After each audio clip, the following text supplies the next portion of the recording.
What's up, everybody? Welcome to Move the Sticks. DJ Bucky with you as we head towards the final weekend of the NFL regular season. Buck, we made it to the end. It feels like it's a long run up to get to the season, and then it feels like in some ways it kind of goes by in the blink of an eye. Yeah, no, it seems like it's gone by really, really fast. It's kind of funny that we do all the preparation to get to this point, and then you kind of get bogged down in I would say, the routine of the regular season. Your Mondays, your Tuesdays, your Wednesdays, kind of what you're doing as it relates to football. And then before you know it, here we are, week 18. We got a handful of games with playoff implications. We're simultaneously also beginning to cast our eye towards the draft and who's coming and all of that other stuff. And so it's a lot right now, but it's still a fun time because this is what everyone plays for. And for me, I love like seeing how people respond to the pressure of these kind of win or go home moments. So it's an exciting time. Yeah, it's it's a time of year where a lot of these teams are relying on rookie players too, which is kind of right up our alley. We'll hit the rookie impact scores as we do every Thursday. We'll do that a little bit later on down in the show. And I want to remind everybody we're coming back tomorrow, so we'll have a Friday episode where we'll look at the national championship game. I've been looking at at some of these college kids as well, Buck. So the other day we did wideouts. We'll do tomorrow. We'll touch on the corners, some of the top corners in this class.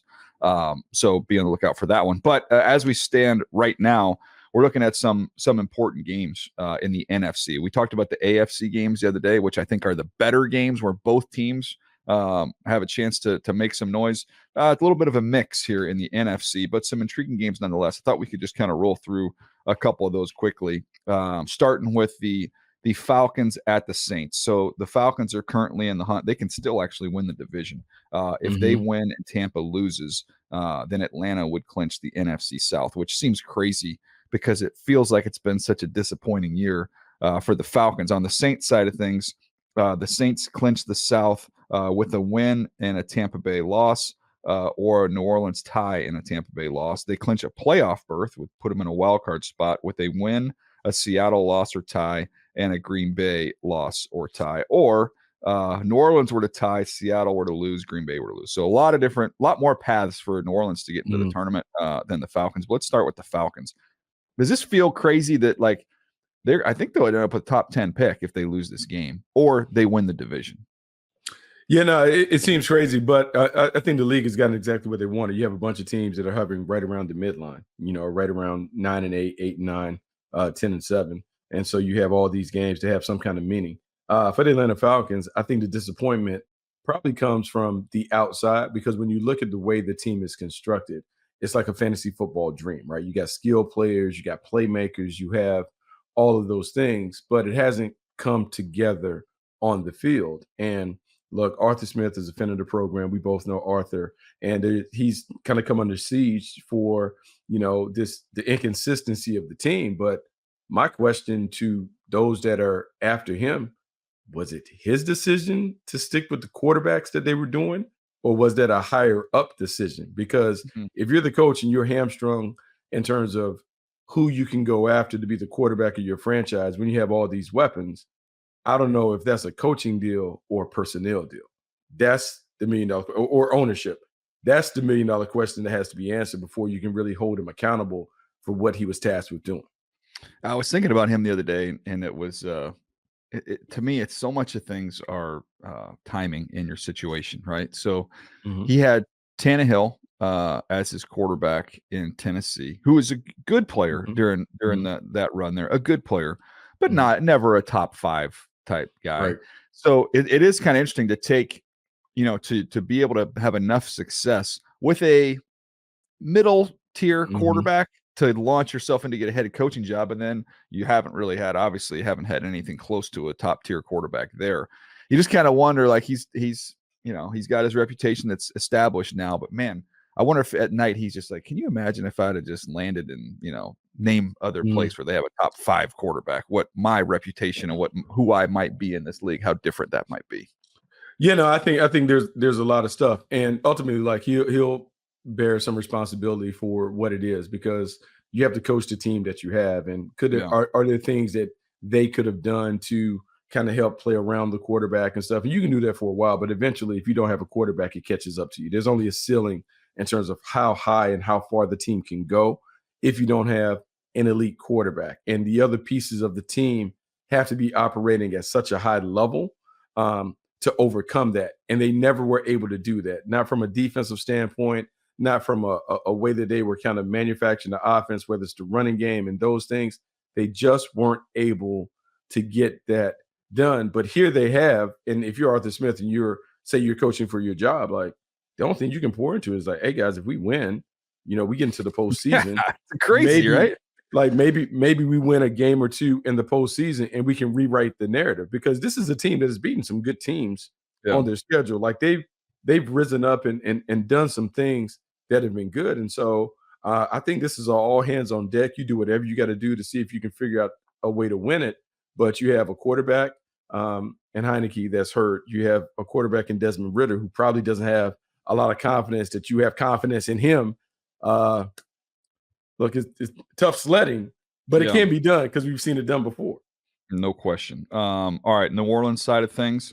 Let's say New Orleans. Let's fast forward. If New Orleans were to win this game and Tampa loses, which would put them in the 4th spot, New Orleans at home versus Philly in the first round of the playoffs, knowing Philly has not played well over the last 5-6 weeks, would you give them a shot in that game?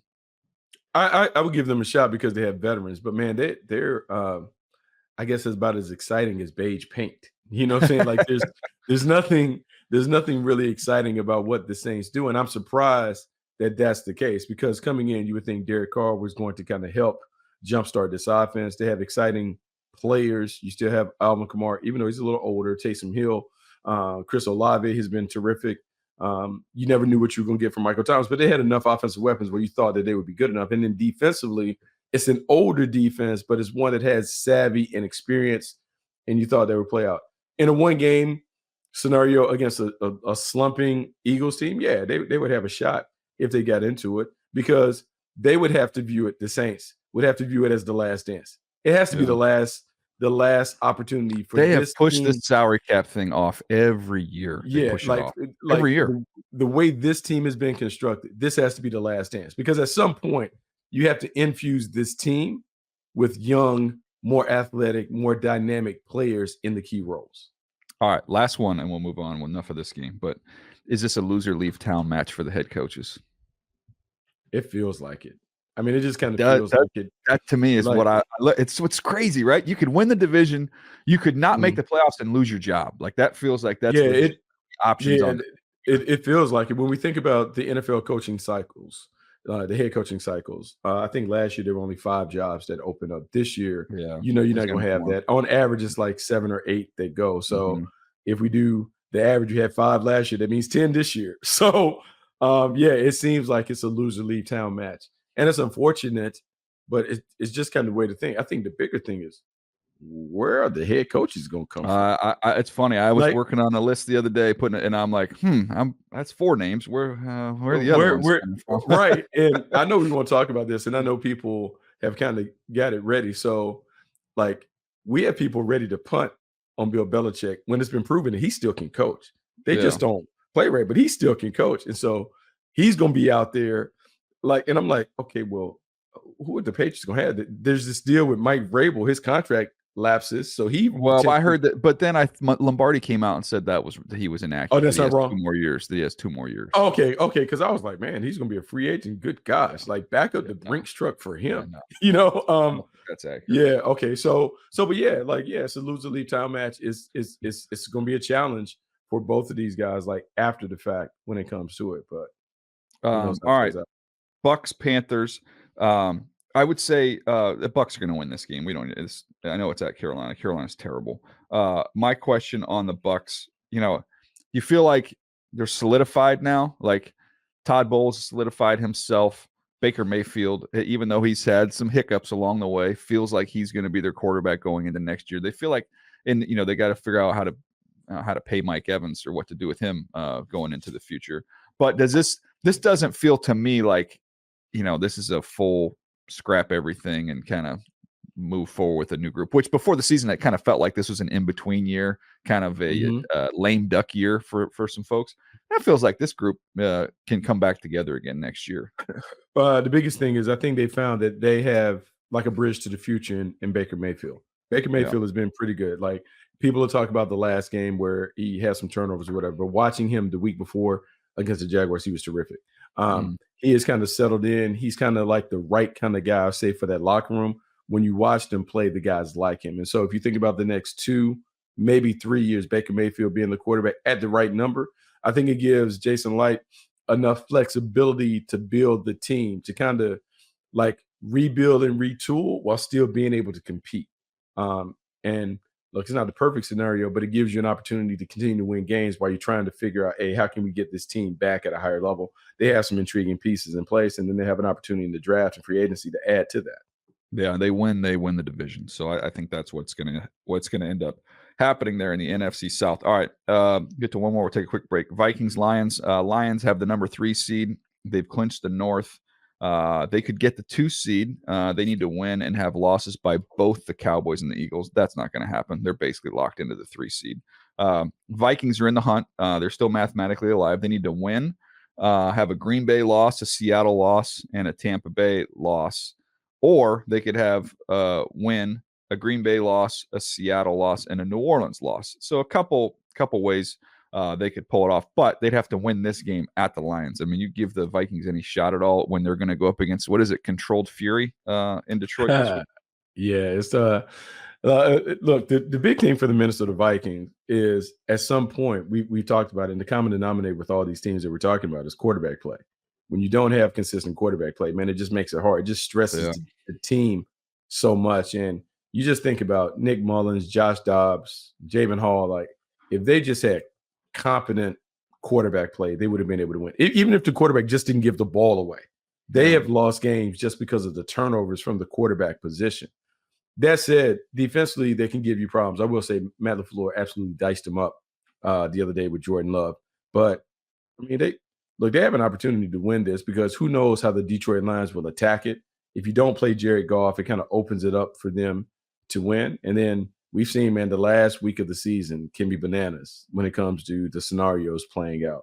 So I give them a chance. I know they'll compete and do those things. I just don't have a lot of confidence in Nick Mullins. And whenever I say the name Nick Mullins, it reminds me of the Thursday night when we were doing the game on Amazon. I forgot who they were playing. Maybe they were playing the Saints. Was it Seattle? It was somebody, and you're like, oh, Buggy's ready to put Nick Mullins in the Hall of Fame evidently because yeah, I miss the Amazon days, man. Those are fun.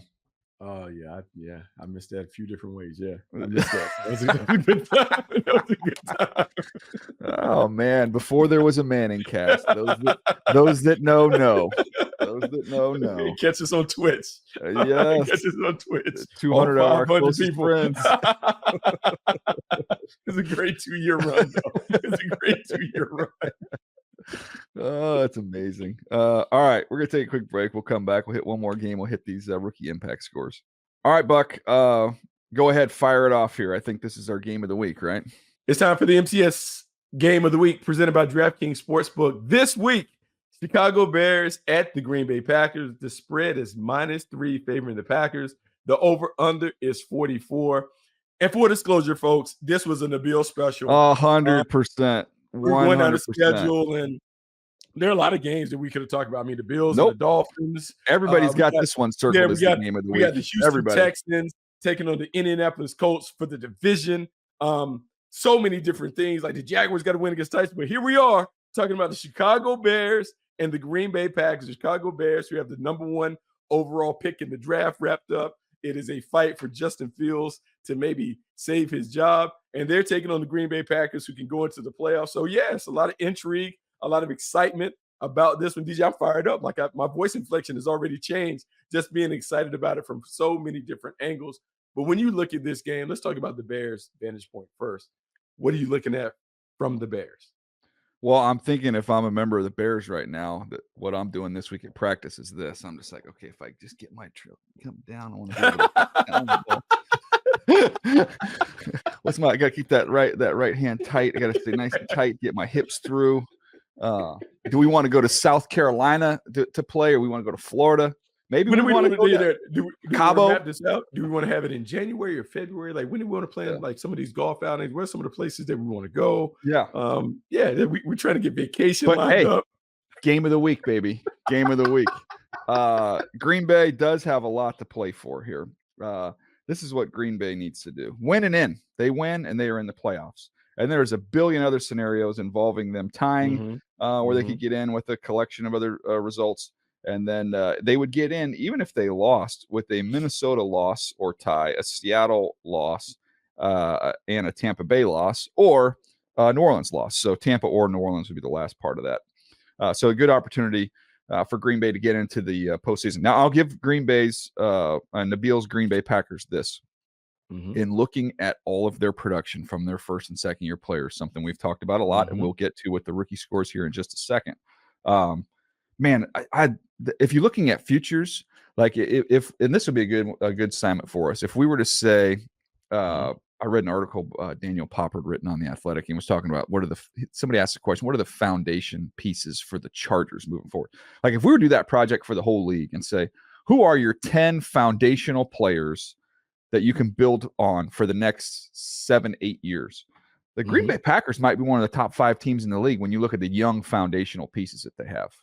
Isn't it amazing how that has kind of come out to be? Like when you look at the young talent that they have in place, you look at how they discovered and kind of recobbled and reshaped their offensive line. You think about the blossoming of the young playmakers on the perimeter. You think about the back, A.J. Dillon, even Aaron Jones, who has been kind of solid for them this year. Then defensively, man, they got young guys on defense that are fast and they can get after it. And I know people talk about Joe Barry's defense, but those young guys are certainly there in place they have ability to go to the next level. And then the final piece is Jordan Love. Jordan Love, we talk about every year, DJ. We always talk about guys, hey, man, draft, sit them down, let them develop on the sideline, yada, yada, yada. No one really believes in that approach. But then here the Packers have done it for the third time. It appears like, you have Brett Favre and Aaron Rodgers. They pulled it off 3 times. And Jordan Love. And so, this team is well positioned to make a run and be in that conversation for the next few years.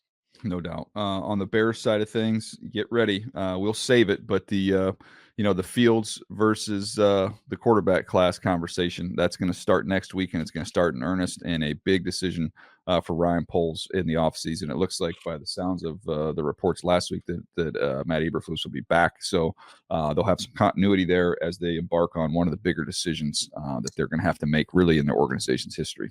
God, man, it's such a fascinating decision, such a fascinating decision to watch. It'll be a case study for us, right? Team builders, guys who come from that world. What is it that you really prioritize and value the most? Would you rather have like the pick and the ability to get the best quarterback in the draft, reset the clock, maybe take on a player who is a better player than Justin Fields?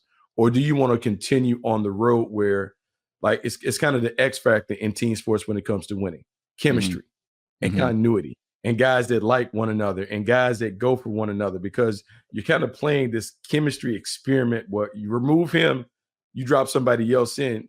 That person that you drop in better be really good in the locker room. You're going to be compared not only as a player but as a dude to the guy that just and so it's going to be a fascinating thing. And man, you talk about that and just all of it. It's a lot. It would be a fun spring discussion. It would be a very polarizing discussion, and it'd be one that'll really define Ryan Poles in his career. So that should be fun. So that was the MTS Game of the Week presented by DraftKings Sportsbook. Download the DraftKings Sportsbook now with code MTS. New customers can bet $5 on NFL action to score $150 instantly in bonus bets. Only on DraftKings Sportsbook with code MTS. The crown is yours. Yeah, we won't go through the rest of the games. We've got Seahawks, Cardinals. Obviously, the Cardinals are eliminated. Seahawks have a path to the postseason. They need to win, and a Green Bay loss would be the easiest way for them to get in. Rams, Niners, both teams are in the tournament. That's why it's going to be a backup bowl. We're going to see Sam Darnold versus Carson Big Wentz. game for Sam Darnold, though. Oh, big heck game yeah. for both of them. And I know we're going to talk about it, but for Sam Darnold, it's another opportunity to show that he can start and play within that system. For Carson Wentz, it's big because much like Baker Mayfield used a start or two for the Rams to kind of relaunch his career, maybe Carson Wentz can show people that he can play in a different system that kind of elevates his game and allows him to remind people that, hey, man, this dude was number 2 overall pick in the draft. Was on his way to being the MVP in 2017, not that long ago. And so maybe he has learned something along the way that helps him extend his career. Yeah, Eagles, Giants, Cowboys, Commanders. It seems like those are games that should be won by the Eagles and the Cowboys. But man, the Eagles after last week, I wouldn't, don't guarantee anything now. But they would need to win and the Cowboys to lose to win the division. It doesn't feel like the Cowboys are going to lose to the Commanders. So the Cowboys likely will stay in the number 2 seed. The Eagles would be the 5 seed and be taking on the winner of the NFC South on the road. All right, Buck, last time we go through these rookie impact scores, I guess actually we'll do it again next week because we've got this final week of the season. But the individuals with the highest score this past week, Jaden Reed, speak of the devil there, talking about the Green Bay Packers. He was number 1 on the list. Achane with Miami was 2. Tyreek Stevenson, good to see defensive name, corner from Miami with the Bears doing a nice job. Aiden O'Connell cracks the list. And then Zay Flowers, who's had a remarkable season. So those were the individuals. The teams: Packers, Bears, Rams, Bucks, Cardinals. We've talked about so many of these teams, but I want to talk just for a second here. The last one I mentioned, the Cardinals, their rookie impact from last week. Michael Wilson, who's played great all year. He was out there for 65 snaps, had a touchdown. Starling Thomas, the corner, he's out there playing 49 snaps, 5 tackles. Paris Johnson, 81 snaps, tackle. You've got the tight end Elijah Higgins, who was a Stanford kid, I remember. So they had both Higgins and Wilson. They had the 2 Stanford guys. And then Ojulari had 5 tackles at linebacker. So the Cardinals, a team that I would say 0 was expected of them, even though the win total isn't high. Getting Kyler Murray back, there's some hope there. There's something to get excited about going into next year. Yeah, something to get excited about. I think what's really interesting, and Jonathan Gannon got like a hard time just kind of the way that he presented. And I think sometimes we have to kind of give people grace when it comes to those opening pressers and how they do it. I think it's an unfamiliar role for a coordinator now jumping into standing in front of the entire team, standing in front of the podium and doing all those stuff. But he's done a really good job. And I think the common denominator between those teams that we talked about, all those teams are playing well, and they're playing well with young guys playing prominent roles. So, you know, in the scouting world, we used to always say you gotta scout the coaches. When we were in those draft meetings, coaches would come up and talk about the players that they like, but then you have to know how those coaches develop. The teams that have the synergy between the coaching staff and the front office when it comes to how you want to develop and play the young players, those are the teams that are benefiting. You talk about the Rams playing all those young guys. The Packers, we've seen it, like the Chicago Bears have made a change. Yeah, the trade with Montez Sweat helped them. But playing young guys, you have to have a plan to get your young guys on the field because you benefit when you are able to play the young guys in the early stages of their contracts. It gives you a 3 or 4 year run to have young, cheap starters while you have money committed elsewhere. And once you pay the quarterback, that has to be the way that it goes. It's one of the things that we were talking about in the spring as we cast our eyes to the draft. Yeah, drafting players are great, but if you're not going to develop them and put them on the field in a position where they can succeed, it's all for naught. That part of it has to be a big part of the team building philosophy. 1,000%. All right, we're going to wrap this one up right now. A reminder, we'll be back tomorrow. Fresh episode. We'll have Bucky's Coach's Corner, which is we do each and every Friday. Be on the lookout for that, as well as we'll have some draft talk, and we'll talk about that national championship game coming up on Monday. So be on the lookout for a new episode tomorrow. Until then, we appreciate you. We'll see you right here on Move the Sticks.